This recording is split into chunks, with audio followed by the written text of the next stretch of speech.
ओम नमो भगवते वासुदेवाय। भागवत पुराण सप्तम स्कंद 15वां अध्याय। गृहस्थों के लिए मोक्ष धर्म का वर्णन। नारद जी कहते हैं, युधिष्ठिर, कुछ ब्राह्मणों की निष्ठा कर्म में, कुछ की तपस्या में, कुछ की वेदों के स्वाध्याय और प्रवचन में, कुछ की आत्मज्ञान के संपादन में तथा कुछ की योग में होती है। गृहस्थ पुरुषों को चाहिए कि श्राद्ध अथवा देव पूजा के अवसर पर अपने कर्म का अक्षय फल प्राप्त करने के लिए ज्ञान निष्ठ पुरुष को ही हव्य कव्य का दान करे। यदि वह न मिले तो योगी प्रवचनकार आदि को यथा योग्य और यथा कर्म दान देना चाहिए।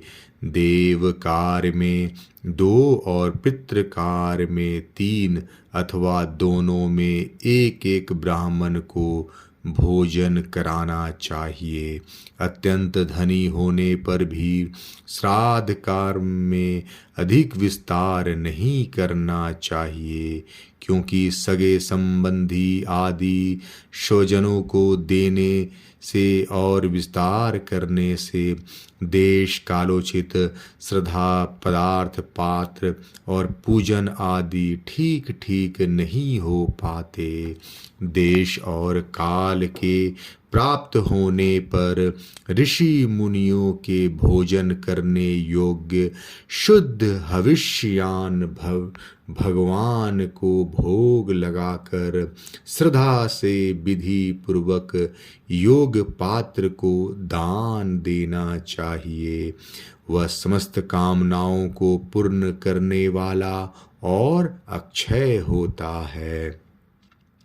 देवता, ऋषि, पितर, अन्य प्राणी, स्वजन और अपने आप को भी अन्न का विभाजन करने के समय परमात्मा स्वरूप ही देखें। धर्म का मर्म जानने वाला पुरुष श्राद्ध में मांस का अर्पण न करे और न स्वयं ही उसे खाए, क्योंकि पितरों को ऋषि मुनियों के योग्य हविष्यान से जैसी प्रसन्नता होती है वैसी पशु हिंसा से नहीं होती। जो लोग स्वधर्म पालन की अभिलाषा रखते हैं उनके लिए इससे बढ़कर और कोई धर्म नहीं है कि किसी भी प्राणी के मन, वाणी और शरीर से किसी प्रकार का कष्ट न दिया जाए।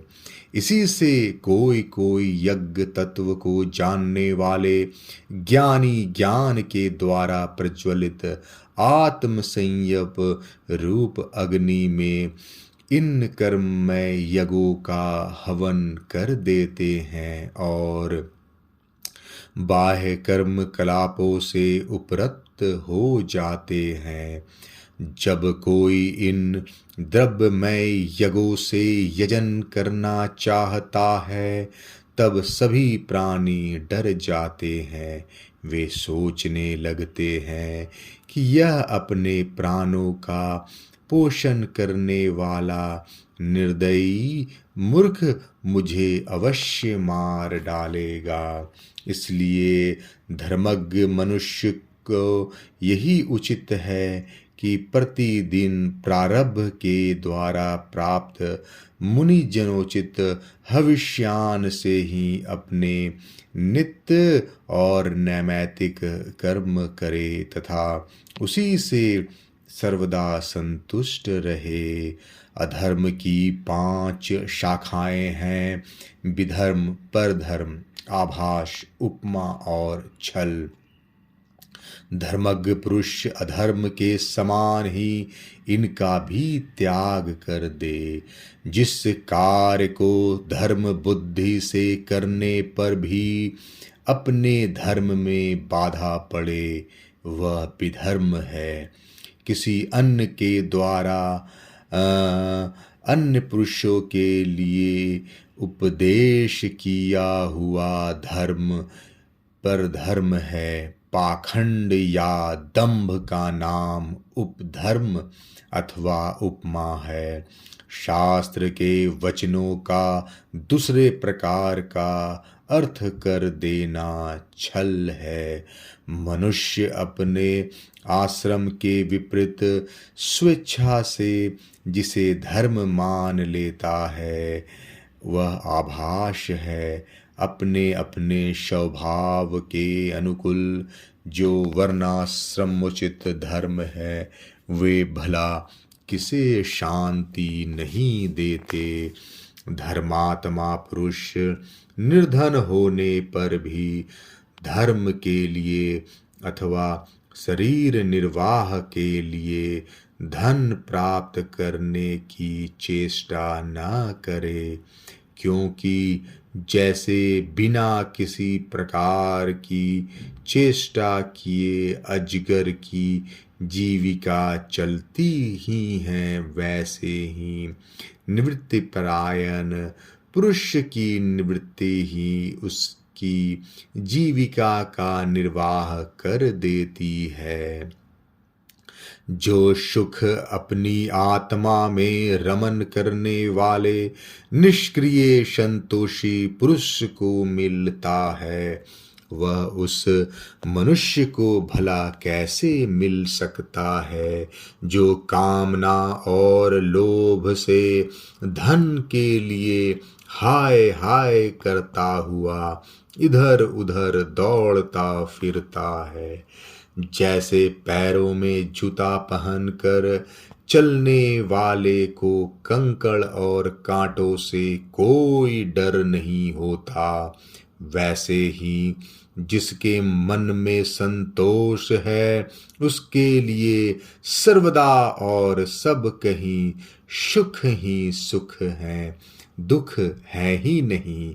युधिष्ठिर, न जाने क्यों मनुष्य केवल जल मात्र से ही संतुष्ट न रहकर अपने जीवन का निर्वाह नहीं कर लेता, अपितु रसनेन्द्रियां और जननेन्द्रिय के फेर में पड़कर वह बेचारा घर की चौकसी करने वाले कुत्ते के समान हो जाता है। जो ब्राह्मण संतोषी नहीं है, इंद्रियों की लोलुपता के कारण उसके तेज, विद्या, तपस्या और यश छिन्न हो जाते हैं और वह विवेक भी खो बैठता है। भूख और प्यास मिट जाने पर खाने पीने की कामना का अंत हो जाता है। क्रोध भी अपना काम पूरा करके शांत हो जाता है, परंतु यदि मनुष्य पृथ्वी की समस्त दिशाओं को जीत ले, भोग ले, तब भी लोभ का अंत नहीं होता। अनेक विषयों के ज्ञाता शंकाओं का समाधान करके चित्त में शास्त्रोक्त अर्थ को बिठा देने वाले और विद्वत सभाओं के सभापति बड़े बड़े विद्वान भी असंतोष के कारण गिर जाते हैं। धर्मराज, संकल्पों के परित्याग से काम को, कामनाओं के त्याग से क्रोध को, संसारी लोग जिसे अर्थ कहते हैं उसे अनर्थ समझकर लोभ को और तत्व के विचार से भय को जीत लेना चाहिए। अध्यात्म विद्या से शोक और मोह पर, संतों की उपासना से दंभ पर, मौन के द्वारा योग के विघ्नों पर और शरीर प्राण आदि को निश्चेष्ट करके हिंसा पर विजय प्राप्त करनी चाहिए और आदि भौतिक दुख को दया के द्वारा, आदि दैविक वेदना को समाधि के द्वारा और आध्यात्मिक दुख को योग बल से एवं निंद्रा को सात्विक भोजन, स्थान, संग आदि के सेवन से जीत लेना चाहिए। सत्वगुण के द्वारा रजोगुण एवं तमोगुण पर उपरति के द्वारा सत्वगुण पर विजय प्राप्त करनी चाहिए। श्री गुरुदेव की भक्ति द्वारा साधक इन सभी दोषों पर सुगमता से विजय प्राप्त कर सकता है। हृदय में ज्ञान का दीपक जलाने वाले गुरुदेव साक्षात भगवान ही है। जो दुर्बुद्धि पुरुष उन्हें मनुष्य समझता है, उसका समस्त शास्त्र श्रवण हाथी के स्नान के समान व्यर्थ है। बड़े बड़े योगेश्वर जिनके चरण कमलों का अनुसंधान करते रहते हैं, प्रकृति और पुरुष के अधीश्वर वे स्वयं भगवान ही गुरुदेव के रूप में प्रकट हैं। इन्हें लोग भ्रम से मनुष्य मानते हैं। शास्त्रों में जितने भी नियम संबंधी आदेश हैं, उनका एकमात्र तात्पर्य यही है कि काम, क्रोध, लोभ, मोह, मद और मत्सर इन 6 शत्रुओं पर विजय प्राप्त कर ली जाए, अथवा 5 इंद्रियें और मन यह 6 वश में हो जाए। ऐसा होने पर भी यदि उन नियमों के द्वारा भगवान के ध्यान, चिंतन आदि की प्राप्ति नहीं होती, तो उन्हें केवल श्रम ही श्रम समझना चाहिए। जैसे खेती, व्यापार आदि और उनके फल भी योग साधना के फल भगवत प्राप्ति या मुक्ति को नहीं दे सकते, वैसे ही दुष्ट पुरुष के श्रौत सम्मार्थ कर्म भी कल्याणकारी नहीं होते, प्रत्युत उल्टा फल देते हैं। जो पुरुष अपने मन पर विजय प्राप्त करने के लिए उद्धत हो, वह आसक्ति और परिग्रह का त्याग करके संन्यास ग्रहण करे, एकांत में अकेला ही रहे और भिक्षावृत्ति से शरीर निर्वाह मात्र के लिए स्वल्प और परिमित भोजन करे। युधिष्ठिर पवित्र और समान भूमि पर अपना आसन बिछाए और सीधे स्थिर भाव से समान और सुखकर आसन से उस पर बैठकर ओमकार का जप करे। जब तक मन संकल्प विकल्पों को छोड़ न दे, तब तक नासिका के अग्रभाग पर दृष्टि जमा कर पूरक, कुंभक और रेचक द्वारा प्राण तथा अपान की गति को रोके। काम की चोट से घायल चित्त इधर उधर चक्कर काटता हुआ जहाँ जहाँ जाए, विद्वान पुरुष को चाहिए कि वह वहाँ वहाँ से उसे लौटा लाए और धीरे धीरे हृदय में रोके। जब साधक निरंतर इस प्रकार का अभ्यास करता है, तब ईंधन के बिना जैसे अग्नि बुझ जाती है, वैसे ही थोड़े समय में उसका चित्त शांत हो जाता है।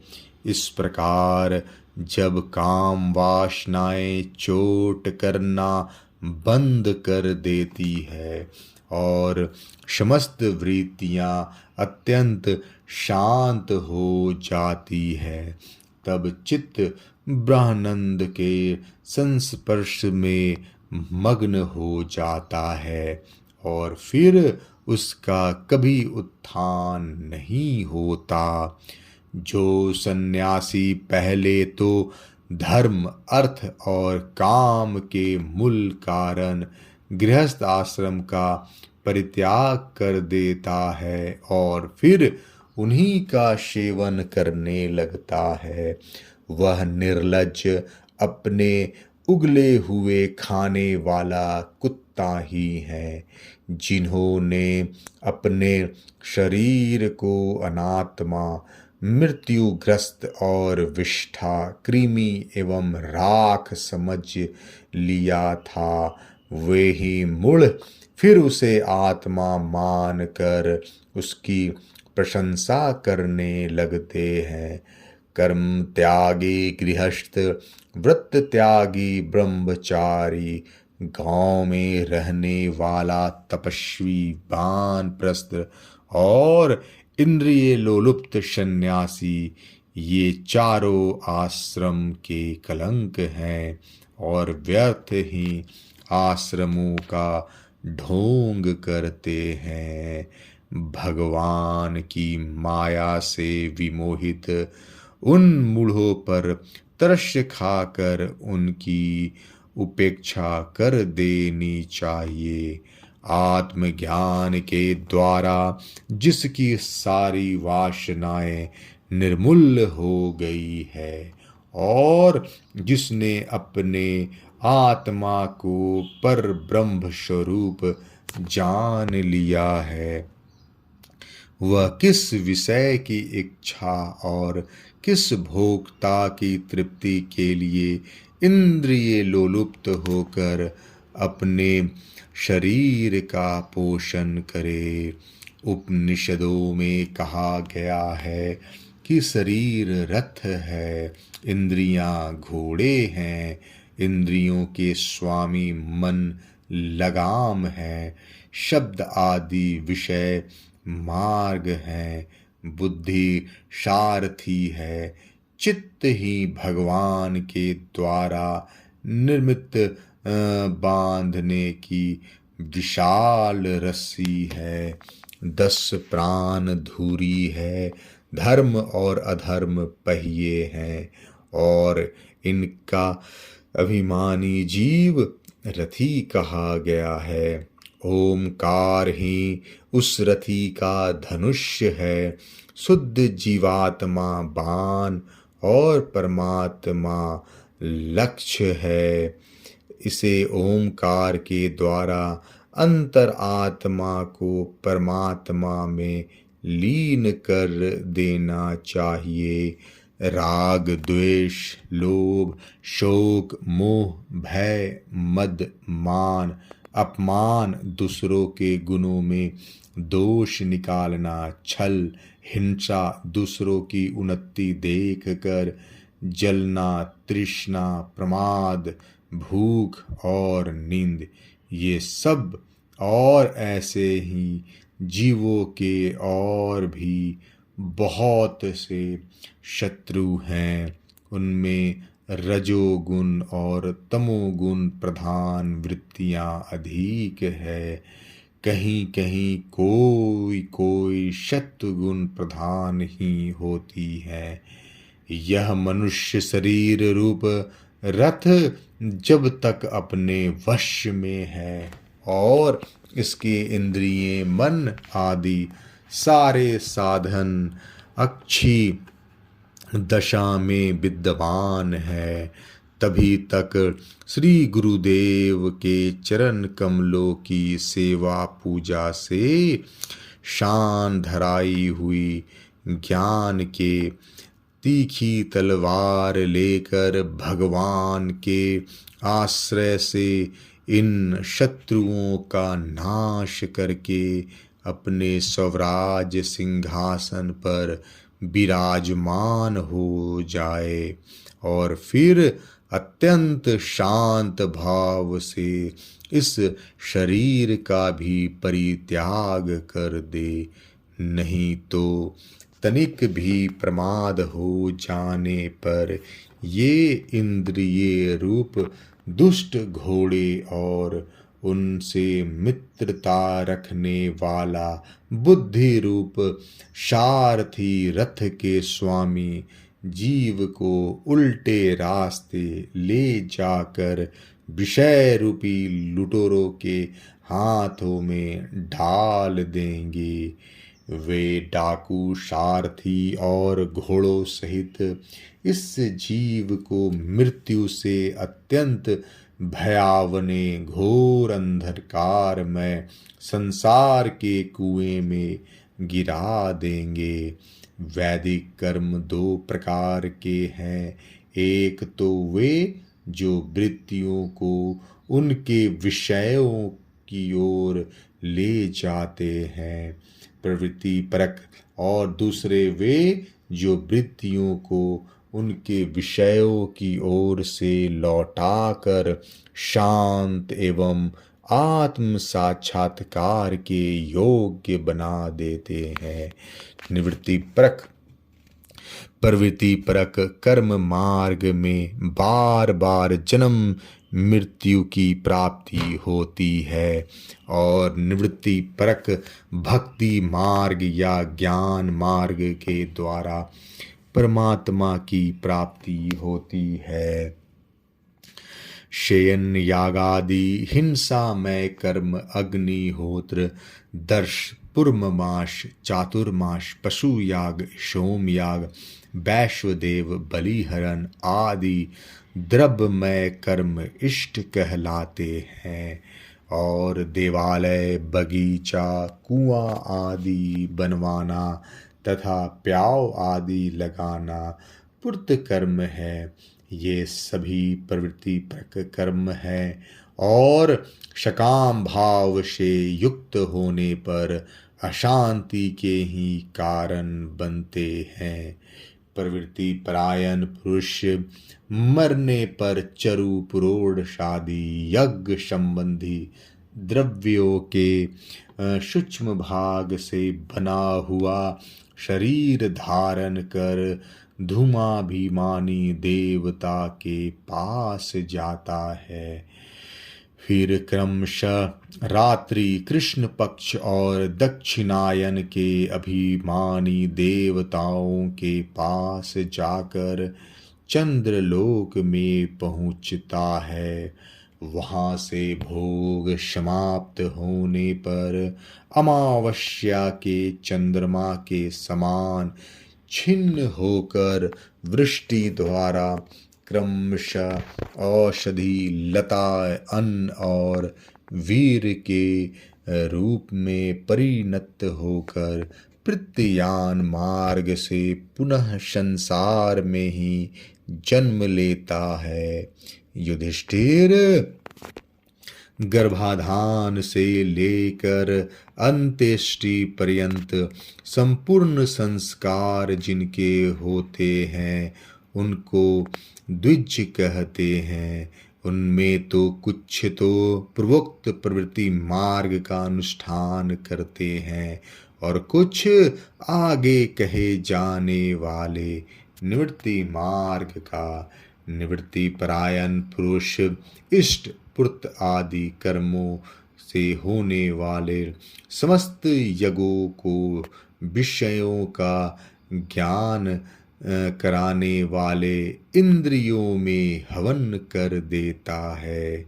इंद्रियों को दर्शन आदि संकल्प रूप मन में वैकारिक मन को परावाणी में और परावाणी को वर्ण समुदाय में, वर्ण समुदाय को अ उ म इन तीन अक्षरों के रूप में रहने वाले ओंकार, ओंकार के बिंदु में, बिंदु को नाद में और नाद को सूत्रात्मा रूप प्राण में अथवा प्राणों को ब्रह्म में लीन कर देता है। वह निवृत्तिनिष्ठ ज्ञानी क्रमशः अग्नि, सूर्य, दीन, सायंकाल, शुक्ल पक्ष, पूर्णमासी और उत्तरायण के अभिमानी देवताओं के पास जाकर ब्रह्मलोक में पहुँचता है। वहाँ के भोग समाप्त होने पर वह स्थूलोपाधिक विश्व अपनी स्थूल उपाधि को सूक्ष्म में लीन करके सूक्ष्म उपाधिक तेजस हो जाता है। फिर सूक्ष्म उपाधि को कारण में लय करके कारणोपाधिक प्राज्ञ रूप में स्थित होता है। फिर सबके साक्षी रूप से सर्वत्र अनुगत होने के कारण साक्षी के ही स्वरूप में कारणोपाधिक लय करके तुरीय रूप में स्थित होता है। इस प्रकार दृश्यों का लय हो जाने पर वह शुद्ध आत्मा रह जाता है। यही मोक्ष पद है। इसे देवयान मार्ग कहते हैं। इन मार्ग से जाने वाला आत्मोपासक संसार की ओर से निवृत्त होकर क्रमशः एक से दूसरे देवता के पास होता हुआ ब्रह्मलोक में जाकर अपने स्वरूप में स्थिर हो जाता है। वह प्रवृत्ति मार्ग के समान फिर जन्म मृत्यु के चक्कर में नहीं पड़ता। ये पितृयान और देवयान दोनों ही विदुक्त मार्ग है। जो शास्त्रीय दृष्टि से इन्हें तत्व जान लेता है वह शरीर में स्थित रहता हुआ भी मोहित नहीं होता। पैदा होने वाले शरीर के पहले भी कारण रूप से और उनका अंत हो जाने पर भी उनकी अवधि रूप से जो स्वयं विद्यमान रहता है, जो भोग रूप से बाहर और भोक्ता रूप से भीतर है तथा ऊंच और नीच, जानना और जानने का विषय, वाणी और वाणी पर का विषय, अंधकार और प्रकाश आदि वस्तुओं के रूप में जो कुछ भी उपलब्ध होता है वह सब स्वयं यह तत्ववेता ही है। इसी से मोह उनका स्पर्श नहीं कर सकता। दर्पण आदि में दिख पड़ने वाला प्रतिबिंब विचार और युक्ति से बाधित है, उसका उनमें अस्तित्व नहीं है।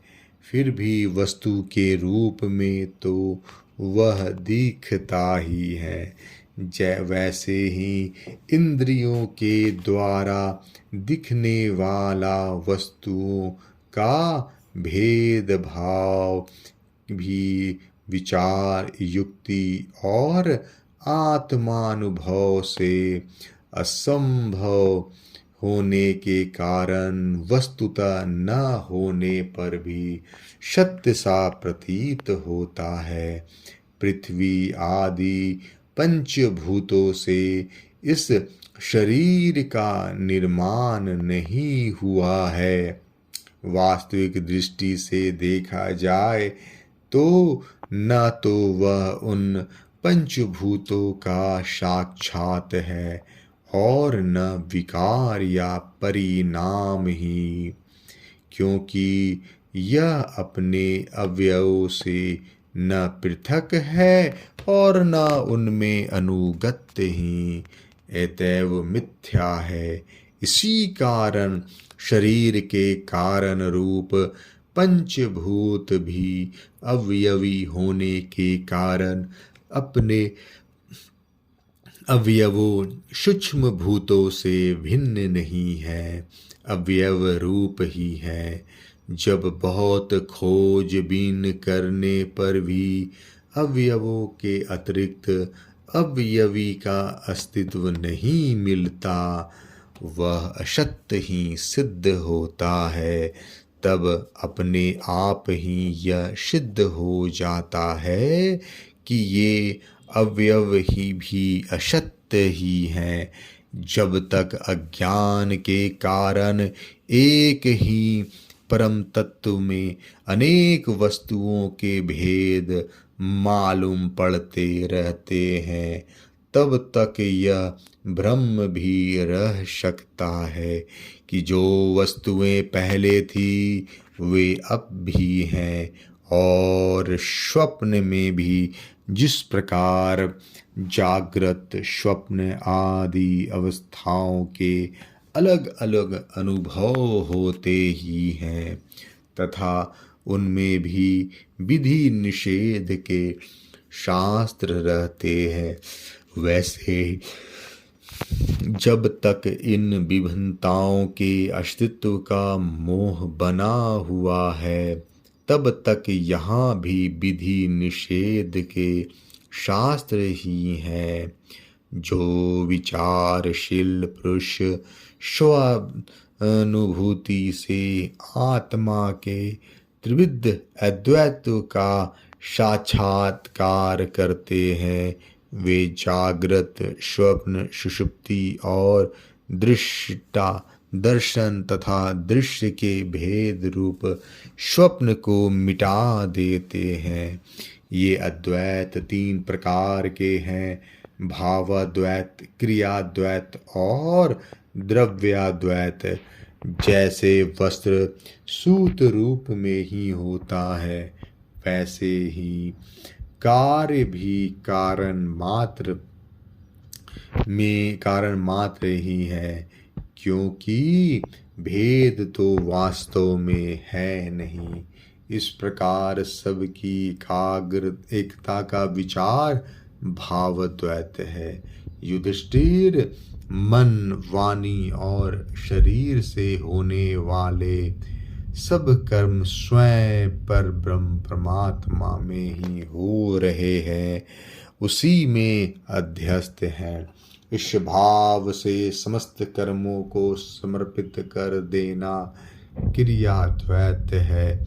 स्त्री पुत्रादि सगे संबंधी एवं संसार के अन्य समस्त प्राणियों के तथा अपने स्वार्थ और भोग एक ही हैं। उनमें अपने और पराये का भेद नहीं है। इस प्रकार विचार द्रव्याद्वैत है। युधिष्ठिर, जिस पुरुष के लिए द्रव्य को जिस समय जिस उपाय से जिससे ग्रहण करना शास्त्र आज्ञा के विरुद्ध न हो, उसे उसी से अपने सब कार्य संपन्न करने चाहिए। आपत्ति काल को छोड़कर इससे अन्यथा नहीं करना चाहिए। महाराज, भगवत भक्त मनुष्य वेद में कहे हुए इन कर्मों के तथा अन्यान शव कर्मों के अनुष्ठान से घर में रहते हुए भी श्री कृष्ण की गति को प्राप्त करता है। युधिष्ठिर, जैसे तुम अपने स्वामी भगवान श्री कृष्ण की कृपा और सहायता से बड़े बड़े कठिन विपत्तियों से पार हो गए और उन्हीं के चरण कमलों की सेवा से समस्त भूमंडल को जीतकर तुमने बड़े बड़े राजसूय आदि यज्ञ किए हैं। पूर्व जन्म में, इसके पहले के महाकल्प में मैं एक गंधर्व था। मेरा नाम था उपवहरण और गंधर्वों में मेरा बड़ा सम्मान था।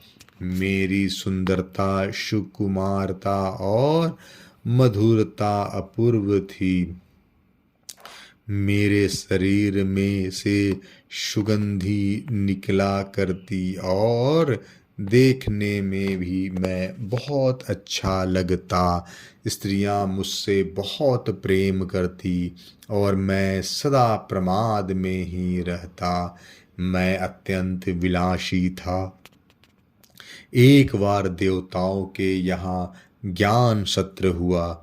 उसमें बड़े बड़े प्रजापति आए थे। भगवान की लीला का भगवान की लीला का गान करने के लिए उन लोगों ने गंधर्व और अप्सराओं को बुलाया। मैं जानता था कि वह संतों का समाज है और वहाँ भगवान की लीला का ही ज्ञान होता है। फिर भी मैं स्त्रियों के साथ लौकिक गीतों का गान करता हुआ उन्मत्त की तरह वहाँ जा पहुँचा। देवताओं ने देखा कि वह तो हम लोगों का अनादर कर रहा है। उन्होंने अपनी शक्ति से मुझे शाप दे दिया कि तुमने हम लोगों की अवहेलना की है, इसलिए तुम्हारी सारी सौंदर्य दम संपत्ति नष्ट हो जाए और तुम शीघ्र ही शूद्र हो जाओ। उनके शाप से मैं दासी का पुत्र हुआ, किंतु उस शूद्र जीवन में किए हुए और महात्माओं के सत्संग और सेवा शुश्रूषा के प्रभाव से मैं दूसरे जन्म में ब्रह्मा जी का पुत्र हुआ। संतों की अवहेलना और सेवा का यह मेरा प्रत्यक्ष अनुभव है।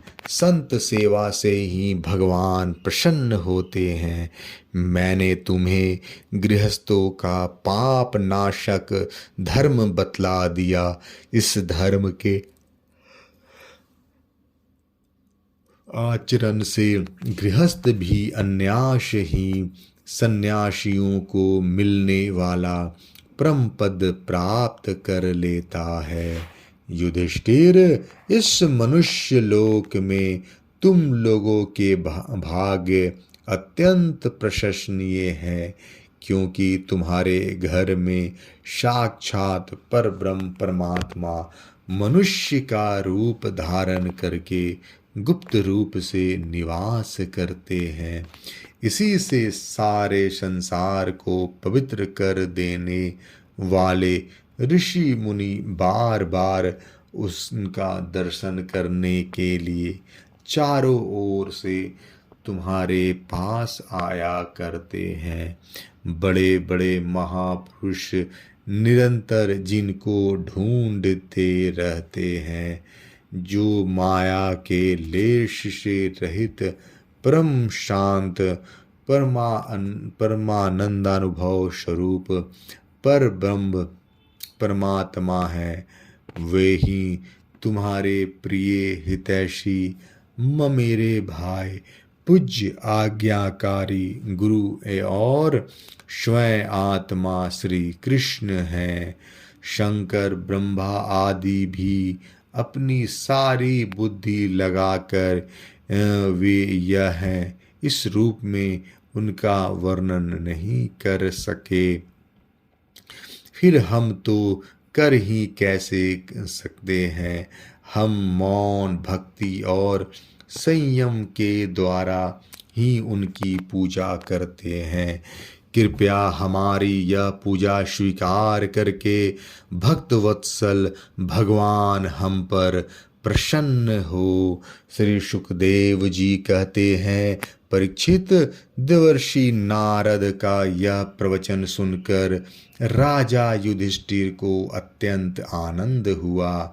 उन्होंने प्रेम विहल होकर देवर्षि नारद और भगवान श्री कृष्ण की पूजा की।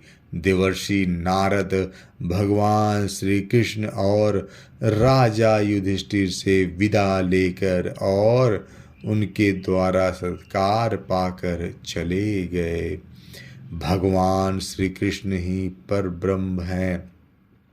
यह सुनकर युधिष्ठिर के आश्चर्य की सीमा न रही। परीक्षित, इस प्रकार मैंने तुम्हें दक्ष पुत्रियों के वंश में देवता, असुर, मनुष्य आदि और संपूर्ण चराचर की सृष्टि हुई है। इति सप्तम स्कंध समाप्त। हरि ओम तत्सत। जय श्री कृष्णा।